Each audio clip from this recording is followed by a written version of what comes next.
Avant de plonger dans cette histoire incroyable, pensez à vous abonner à la chaîne et à activer la cloche. Ici, chaque récit a quelque chose à dire, et vous ne voudrez pas en manquer un seul. Le vol 472 de la compagnie Skyworld Airlines était sur le point de décoller de New York vers Los Angeles. À bord, la première classe respirait le luxe, champagne, siège inclinable, silence feutré. C'est à ce moment qu'une hôtesse de l'air, Amanda Harris, femme élégante mais hautaine, aperçut un homme noir en costume assis au siège 1A. Elle fronça les sourcils, contrariée. « Monsieur, la première classe est réservée aux passagers premium. Vous devez vous être trompé de place. » L'homme leva calmement les yeux de son journal. « Je suis bien à ma place, mademoiselle. » Mais Amanda insista, le ton plus sec. « Non, monsieur, je vous demande de retourner en classe économique. Nous devons maintenir un certain standard ici. » Les regards se tournèrent vers eux. Certains passagers filmèrent discrètement la scène. L'homme, toujours posé, sortit simplement son billet électronique. Amanda le jeta d'un œil rapide, puis le repoussa d'un geste méprisant. « Je vais appeler le capitaine pour régler ça, » lança-t-elle. Quelques secondes plus tard, son oreillette grésilla. « Amanda, ici le capitaine Blake. Dites à tout le monde de se calmer, notre commandant principal vient d'embarquer, il sera assis en première classe, siège 1A. » Le silence se fit. Amanda se figea. Elle regarda l'homme, son visage, son calme, son uniforme plié sous sa veste, et comprit. C'était le commandant Marcus Turner, l'un des pilotes les plus respectés de la compagnie, promu récemment après avoir sauvé un vol en détresse. Le visage d'Amanda pâlit. Elle voulut s'excuser, mais il leva la main. « Gardez vos excuses.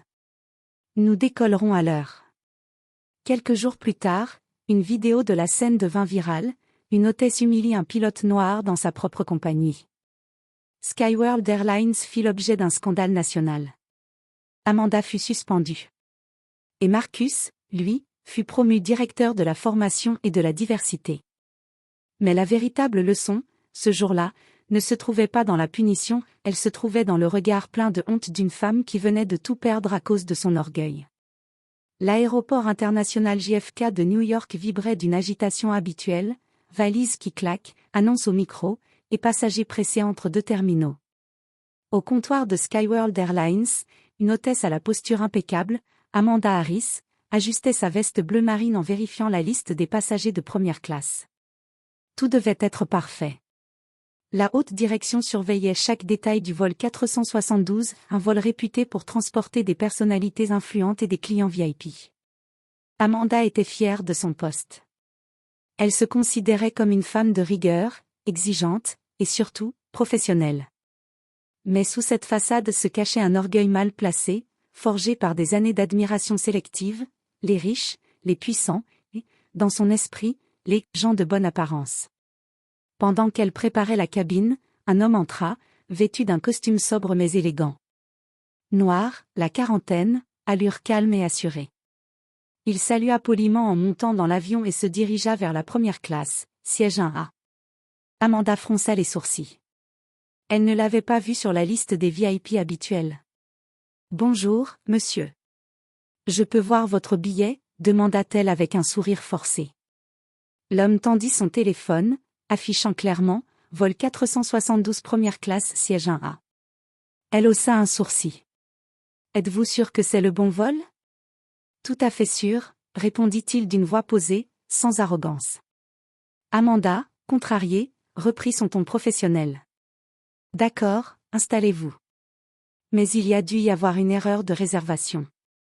Le passager hocha simplement la tête et ouvrit un magazine d'aviation. Il semblait calme, serein. Mais plus elle le regardait, plus quelque chose en elle s'agaçait. Un homme noir, seul, en première classe? Et personne ne l'a reconnu?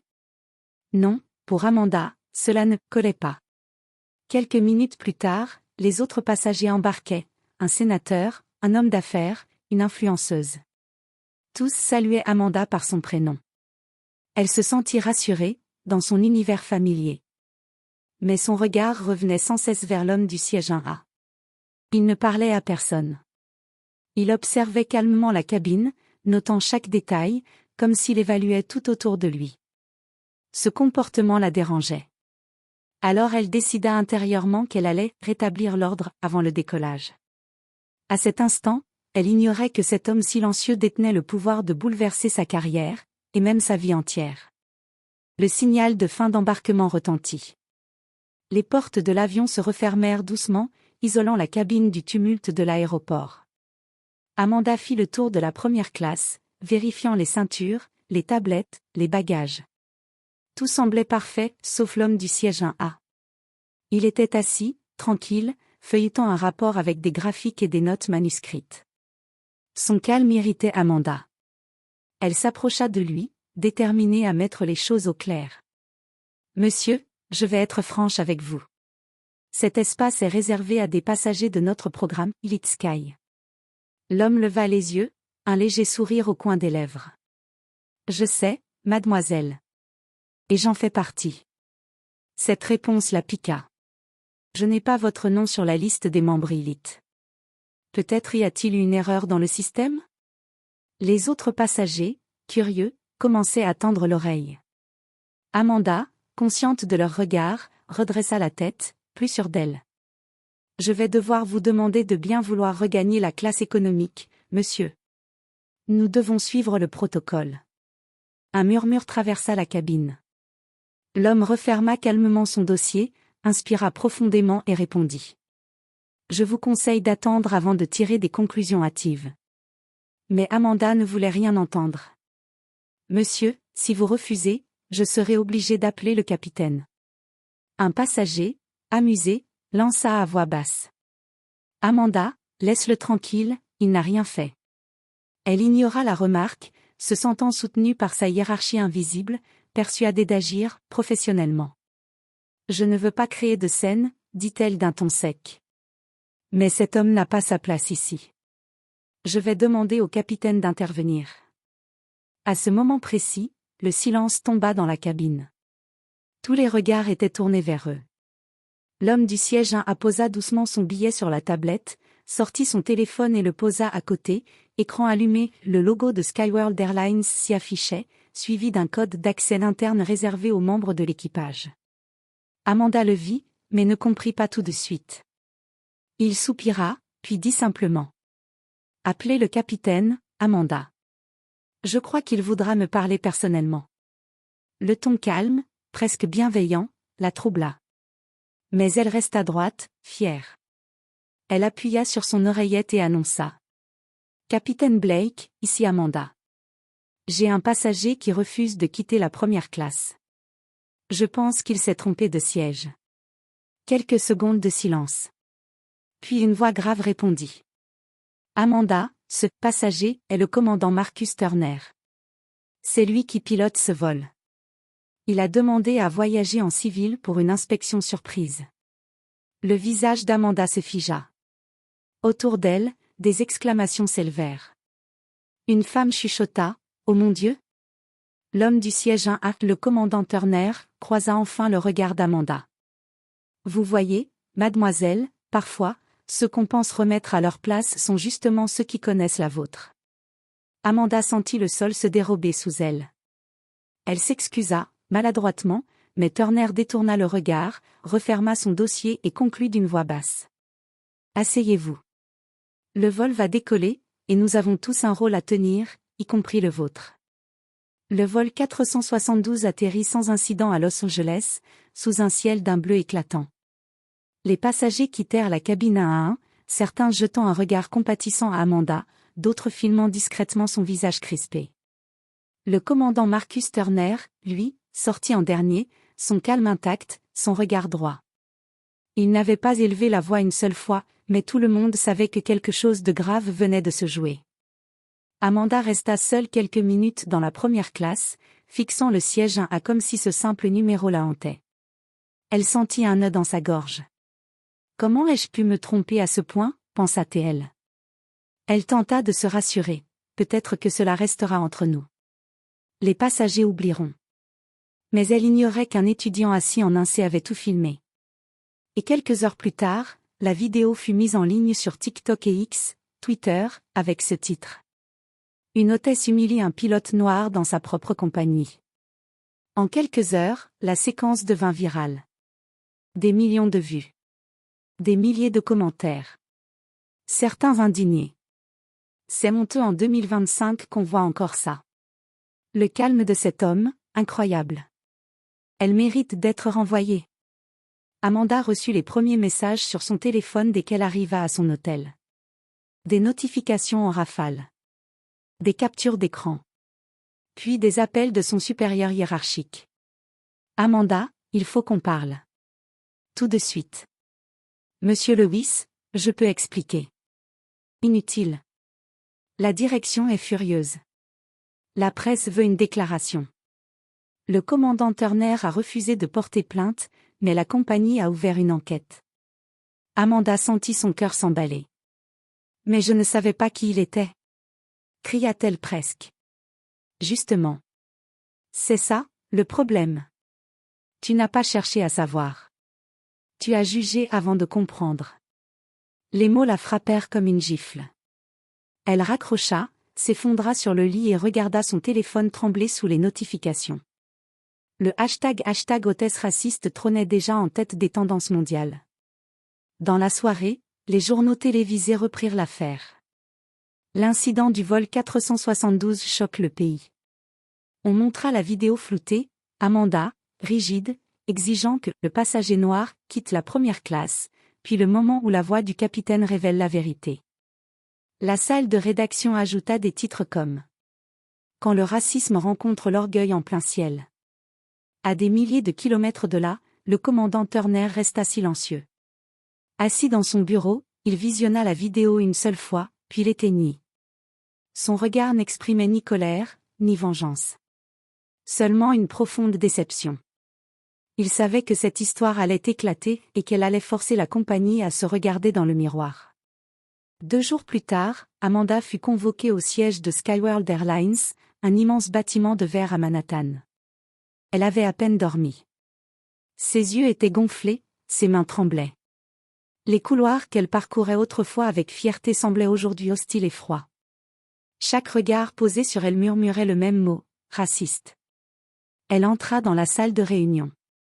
Autour de la table, 3 cadres supérieurs, au bout, assis calmement, le commandant Marcus Turner. Son uniforme impeccablement repassé contrastait avec la nervosité d'Amanda. « Asseyez-vous, mademoiselle Harris », dit l'un des dirigeants. Elle obéit en silence. Le directeur des ressources humaines prit la parole. « Nous sommes ici pour comprendre ce qui s'est passé à bord du vol 472. La vidéo a fait le tour du pays. La compagnie est sous pression.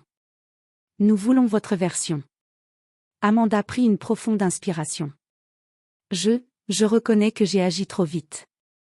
J'ai pensé qu'il y avait une erreur. Je ne savais pas qui il était. Marcus, jusque-là silencieux, leva doucement les yeux.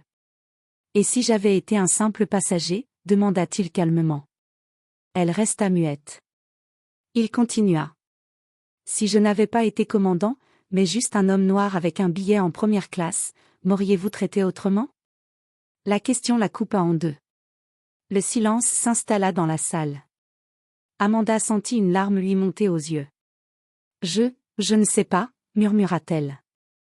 Marcus hocha la tête. Je ne cherche pas votre humiliation, Amanda. Mais comprenez bien, le problème n'est pas que vous ignoriez qui j'étais. Le problème, c'est que vous avez cru que je ne pouvais pas être à cette place. Ces mots résonnèrent longtemps. Même les cadres restèrent silencieux, impressionnés par la justesse et la dignité du pilote. Le directeur reprit. Mademoiselle Harris, après examen, la compagnie a décidé de vous suspendre pour une durée indéterminée. Vous suivrez une formation sur la diversité et l'inclusion avant toute éventuelle réintégration.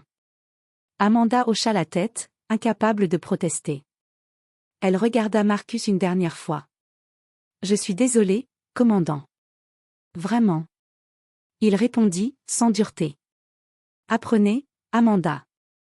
Ne laissez pas cette erreur vous définir, mais qu'elle vous transforme.